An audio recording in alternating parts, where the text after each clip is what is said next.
My first philanthropic event memory goes back to when I was in my teens, and it was a garage sale and fundraiser for the Hubbard House Battered Women's Shelter. And all of us kind of gathered our goods and things that we thought people would want to buy, and I donated my bathing suit collection to the sale, and we raised money for Hubbard House.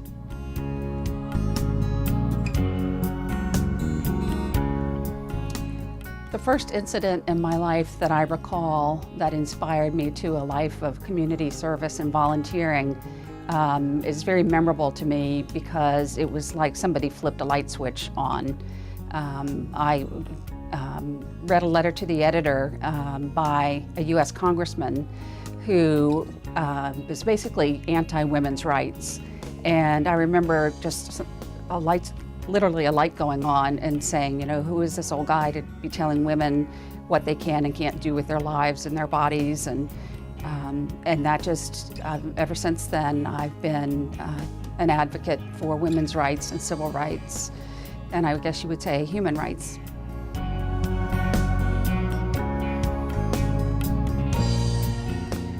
The person who's had the most significant impact on my life is my daughter, Alexa Corridius, and I was an older mom when I had her, and the changes that she brought to my life, having been, you know, strictly a career woman my whole life, are almost inexplicable. And I think any mother could probably say the same thing, that nothing's quite ever the same, and she's taught me so much, and I like to think I've taught her a lot, and it's just wonderful to see her have grown up and gotten married and be the wonderful young woman she is.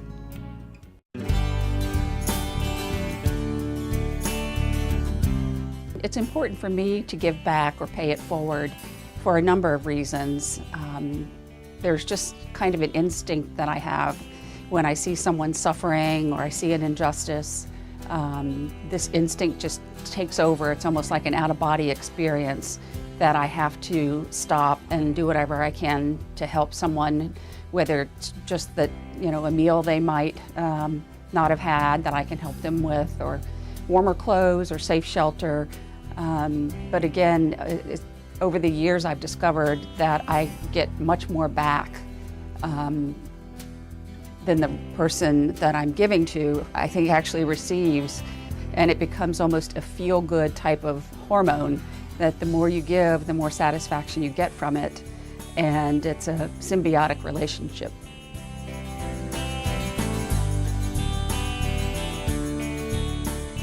Well, the saying goes that if you don't have your health, you don't have anything, and although I've been very fortunate health-wise for most of my life, there have been incidents where I've had an illness and seen others have illness, and you really don't have anything if you don't have your health.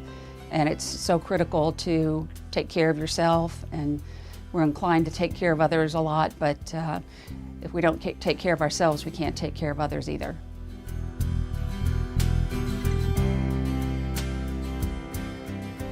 I think the way that volunteers in medicine makes a difference in this community, indeed filling a huge void for the working uninsured. Over the years of having been involved with the organization, it becomes clearer by the day how many people desperately need what Volunteers in Medicine does. People who would otherwise not have health care at all. And the next thing you know, it's turned into a serious illness that winds up in the emergency room, and if it's cancer or something like that, it can't be treated by the emergency room. So it just fills an incredible need in this community to not only help people get preventative health care, but to maintain good health habits. The Volunteers in Medicine patient delivery model is incredibly efficient because most of the services are delivered by volunteers. Of course, we have medical professional staff, but it's really the engine that makes this thing run is our incredible volunteers. And it allows us to deliver more services per patient dollar, and has proven to be very effective.